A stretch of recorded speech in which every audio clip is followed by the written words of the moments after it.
Good evening, the time is now 7 p.m. I'd like to call this Town of Plainfield Board of Selectmen meeting to order for May 8th, 2023, and ask that you please rise for the Pledge of Allegiance. I pledge allegiance to the flag of the United States of America and to the republic for which it stands, one nation, under God, indivisible, with liberty and justice for all. Thank you. And roll call. Mark Gagnon. Kevin Cunningham. Item C, approve meeting minutes from the Board of Select meeting 4/24/23.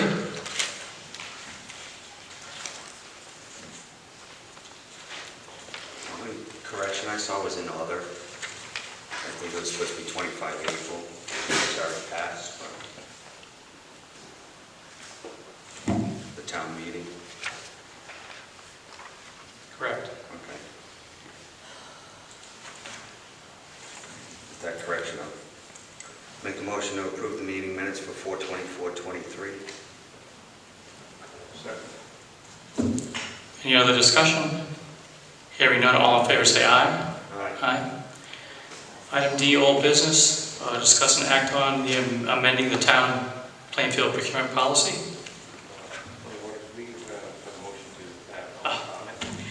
You're correct. So Scott, you're making a motion to add public comment. A second.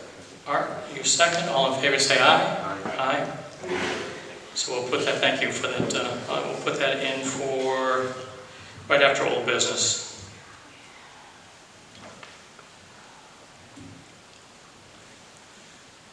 Okay. Item 1 on the old business says discuss and act on amending the town of Plainfield procurement policy. If you had a chance to read through, all I did was change that coloration over from last time to black, and we had that brief discussion on it then. Just gets clarification as to when we actually go in front of the Board of Selectmen for which items. Had a chance to review it again? I did find a typo if you want to put it. Sure. On the second paragraph, Board of Selectmen, selectmen should be capitalized. Second line, I think it is. Beginning selectmen. Does it say It says, all good? Yeah, it not says all part of good the or current no? town budget, the Board of Selectmen may choose to award the bid. Second paragraph, yeah. That's it. All right, so you're looking at the one in red, correct? Because the one in black, the one I updated and put in the packet, it Yeah, it's should. on there too. It's on there too? Yeah. If this helps. Okay, sure. Selectmen may choose. Right there, no, it should Okay. be capitalized. Yep. Okay. So anything else you'd like to add, or comments or questions? No, I like that.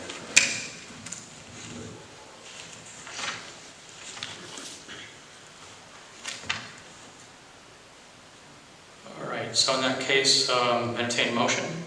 I'll make a motion to accept the Town of Plainfield procurement policy with the changes written. Okay. Any other discussion? Hearing none, all in favor say aye. Aye. Aye. Thank you. On item number 2, we were asked, I was going to call from the police commission member today who asked if we could table this till the next meeting. They're still working on some language, I guess. So, entertain a motion to table. Any other discussion? Hearing none, all in favor say aye. Aye. Aye, thank you. Now this will be the part we had public comment back in. So if there's any member from the public that wishes to come to the microphone, or no microphone, sorry, wishes to speak at this time, this would be a good time. Yeah, Peggy Laurie, Musa. Why is it the public comment is always left off? Is that an It's my fault, and it's because when I make them up, it's usually from a special meeting. We don't have public comment on special, but I'll make sure we put it back in. Thank you very much.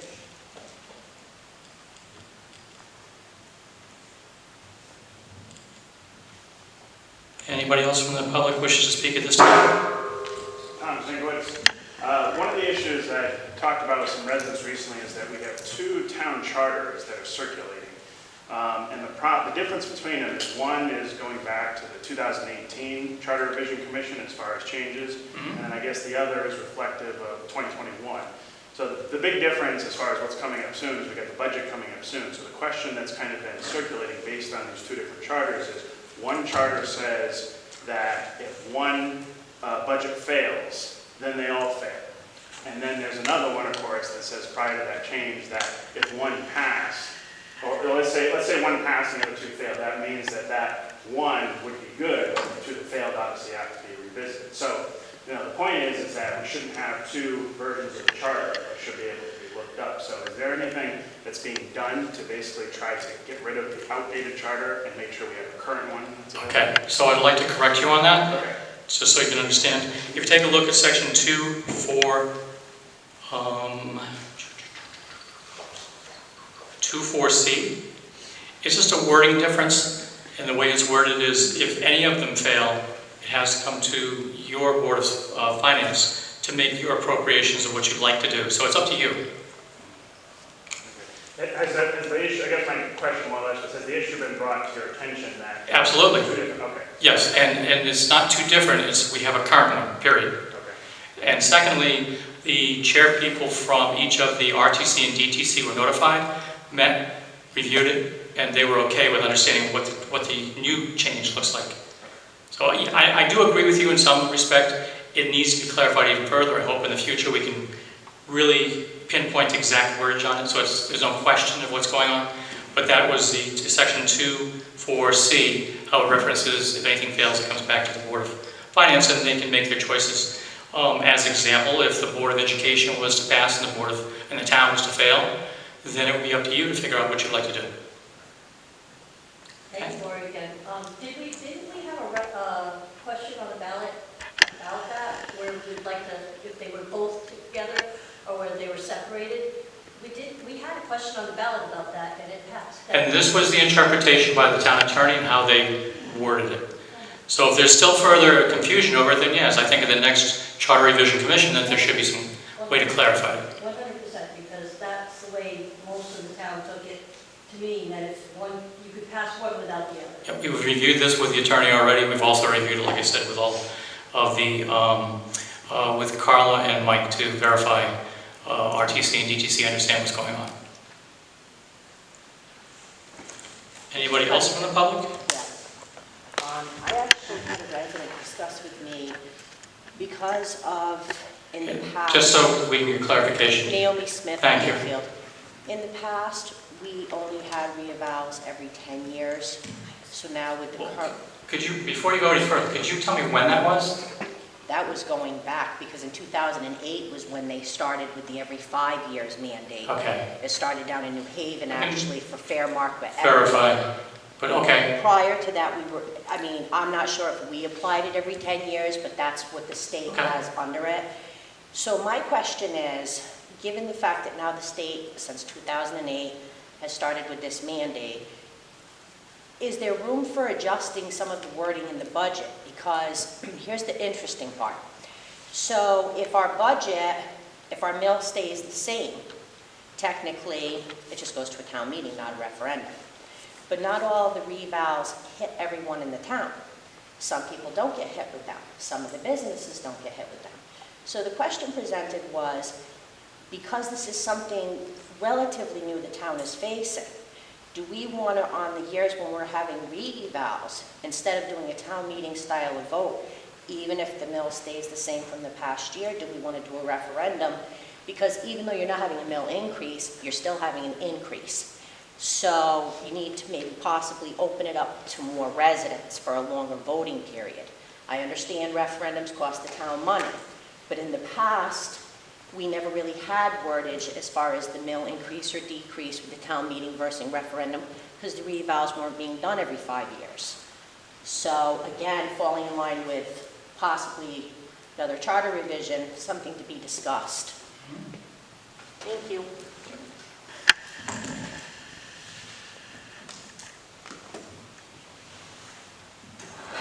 Anybody else from the public?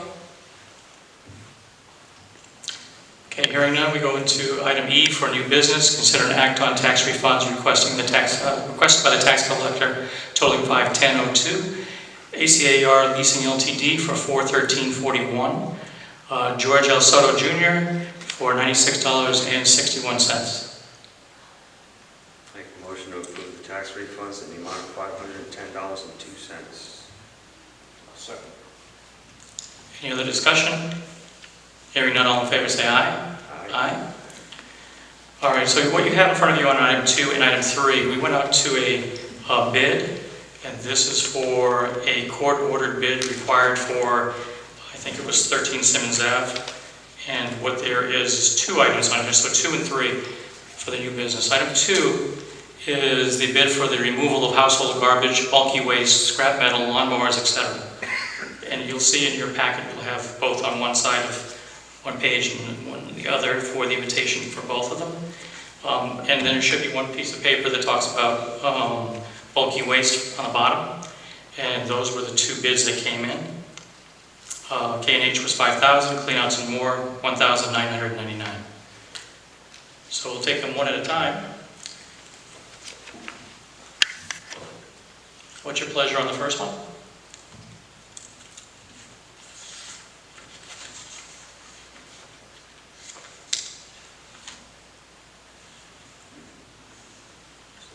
If you're making the motion, it also would include the name of the company and the total.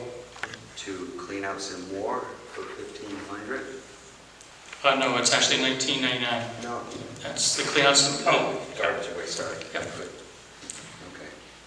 $19.99. $1,999. Motion and a second. Any other discussion? All in favor say aye. Aye. And item number 3 is related. It is discuss and act on court-ordered bid for removal of vehicles, parts, and tires. And then above, on that page above it, is the removal of vehicles. There were 4 bids that came in. VIP Auto for $22,500, K&H for $5,000, Advantage Machinery for $3,400, and Cleanouts and More for $1,500.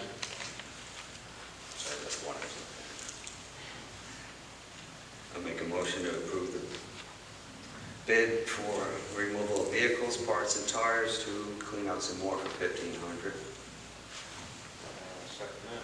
Motion and a second has been made. Any other discussion? Hearing none, all in favor say aye. Aye. Thank you. And when we come forward with whether it is a possible new ordinance or a modification to an existing documentation we have, I'm going to be sure that we do this. We'll do the reading first time through. We can ask questions and then go for the next meeting to actually do the vote. Because these are both new ordinances, and if you take a look on item 4, there's a draft there for an ordinance, well, small typo on the top, but minor. An ordinance concerning the fixing of assessments of real property located directly adjacent to an enterprise corridor zone.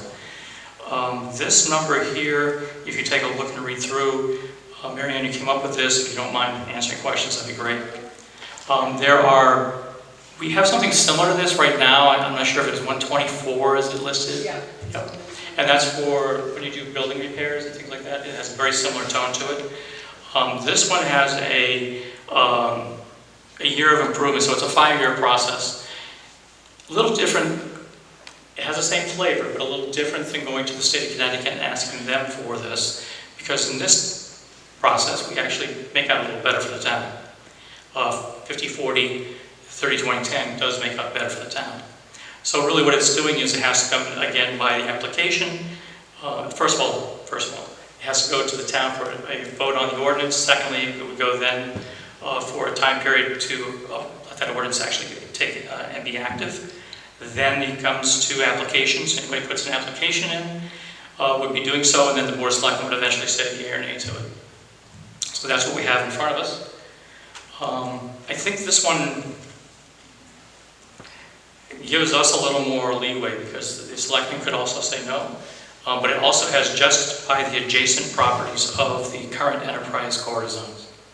So I just wanted to know what your thoughts are. If you have any questions, Mary Ann's here to add in more, right? Mary Ann Shinati, Town Planner, and also this actually is better for the town than the current enterprise corridor zone ordinance because this requires that any company taking advantage of this, and any company being granted by the Board of Selectmen this tax benefit, would have to commit to staying in town for a minimum of 10 years. And if they leave within that 10-year period, then whatever tax benefits they saved, they would have to pay the town back. So on year 3, they leave, we get the other 50%, 40, and, well, it should be that way, as read right there, right? Yep. So they would have saved, in that case, 120% of the 3 years? All right. And even if they leave year 6, they have to pay. Because it's a 10-year. Yeah. Yep. So that's the first reading. If you have any other questions, Miriam can answer. I have 2. I did want to know if, I thought there was another ordinance, it was 124.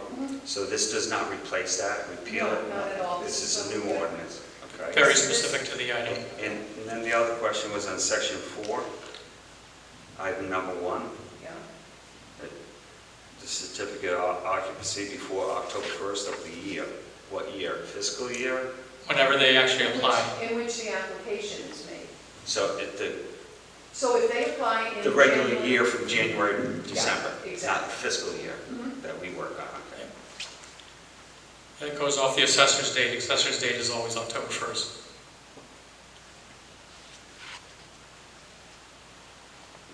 That's all I have.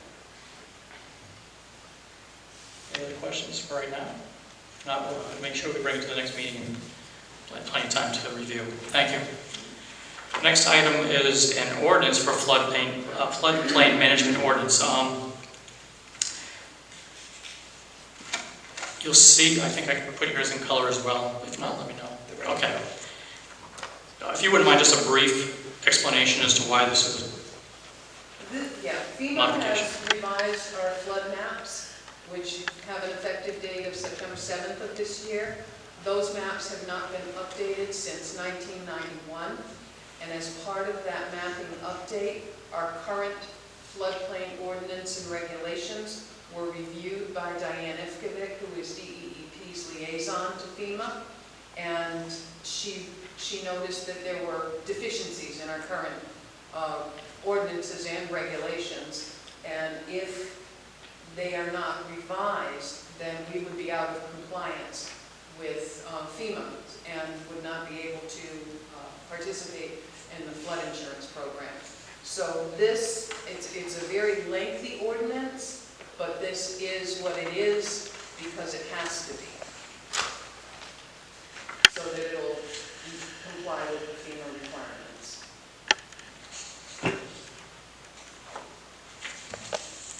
This is basically taking number 98 and Yeah. rewriting.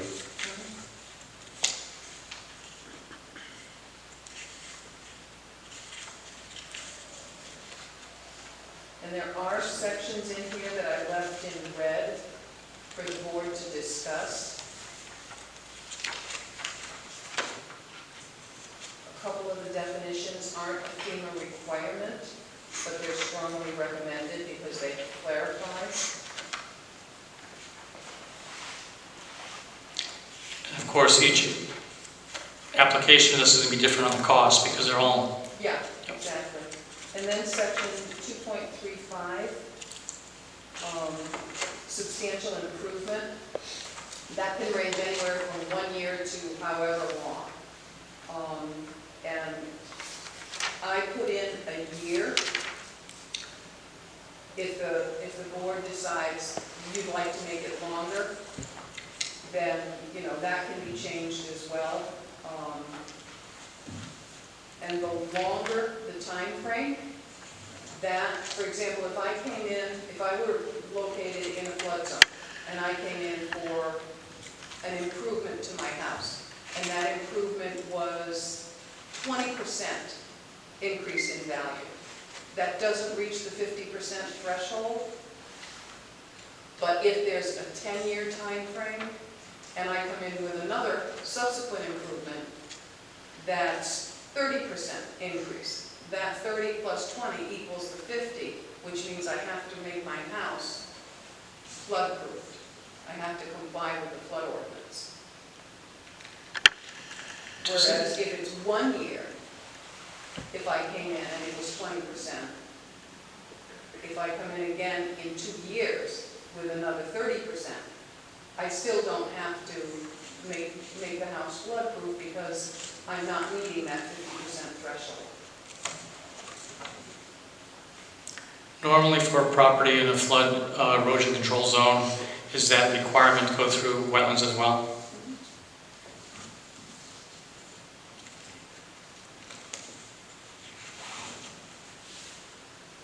So that's just something for the board to think about, what kind of time frame you want. So unless you have any other questions for right now, again, this was just the reading.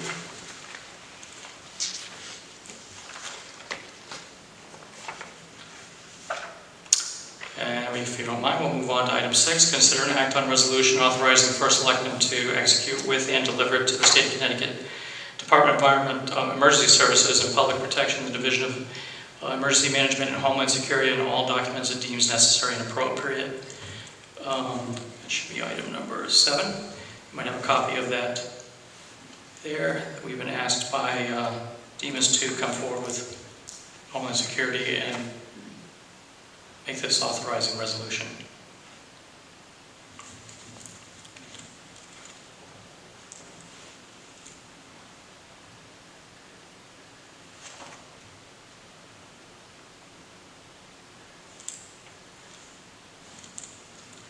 Any discussion?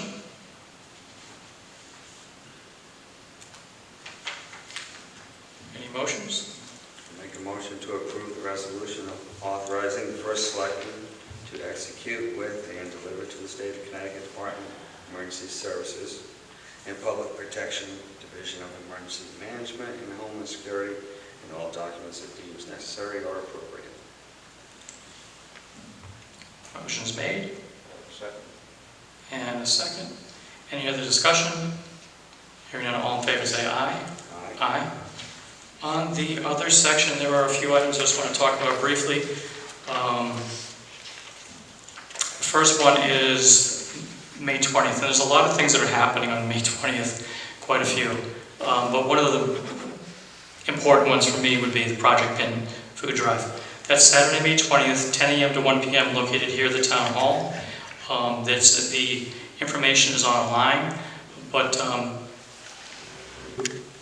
show you how difficult of a year this is. I spoke to Tim. Tim actually called me, and he said that this year they have a lot of people coming in from out of the region. So they're coming in, they cannot deny. So that's why there's been a big need for support. So we thought we'd throw something together and see if we can help them out. That's why on the 20th at the Plainfield Town Hall we're doing a food drive. All right, that's one item. The next item up would be, we did have an auction at the Town Highway Garage. We auctioned off different equipment and vehicles from both the town and from the sewer department and from rec, and a few items miscellaneous throughout here. After we paid commission to the auctioneer, the sewer department, and we'll talk about it at this next sewer meeting, but they made $5,100. The total that came up for the town of Plainfield on the sale of the properties items was over $25,000. So we anticipated initially that we think, we'll make about 15. So it was actually a very good day. And the last item was something I just received, and I would highlight this with talk about early. So the press release came out from the State Department of Transportation talking about, for those who know, there's bridge number 1647. It goes over Route 664, also known as Snake Meadow Road and Snake Meadow Brook. They anticipate that the design will be complete for the fixing of that bridge in June of 2026, and they'll start working on it on the spring of 2027. So it's good to hear that they're that far ahead, but yeah. And other than that, unless there's anything else for other, entertain a motion to adjourn. So moved. All in favor, say aye. Aye. At 7:25, thank you.